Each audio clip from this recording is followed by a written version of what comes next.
నటి సమంత బాలీవుడ్ దర్శకుడు రాజ్ నిటిమోర్తో డేటింగ్లో ఉన్నట్టు కొంతకాలంగా వార్తలు వస్తున్నాయి. వీరిద్దరూ తరచుగా ఒకేషన్స్ కలిసి వెళ్లడంతో ఆ వార్తలకు మరింత బలం చేకూర్చింది.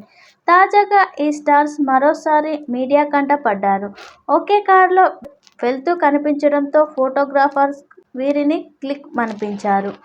వీరిద్దరూ కలిసి ఓ రెస్టారెంట్కు డిన్నర్కు వెళ్లినట్టు తెలుస్తుంది. సమంత క్యాజువల్ వైట్ డ్రెస్లో నవ్వుతూ కనిపించారు. వీరిద్దరూ ఒకే కారులో ఇళ్లకు వెళ్లడంతో మరోసారి వీరి పేర్లు సోషల్ మీడియాలో వైరల్గా మారాయి.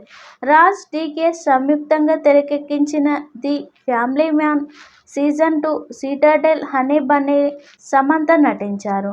ఆయా ప్రాజెక్టుల కోసం వర్క్ చేస్తున్న సమయంలోనే రాజ్తో ఆమెకు పరిచయం ఏర్పడింది. వీరిద్దరూ డేటింగ్లో ఉన్నట్లు వార్తలు వస్తున్నప్పటికీ అధికారంగా ఎక్కడా స్పందించలేదు. ఇటీవల వీరు వెకేషన్స్కు వెళ్లిన ఫోటోలు కూడా నెట్టింట షేర్ అయిన విషయాలు తెలిసిందే.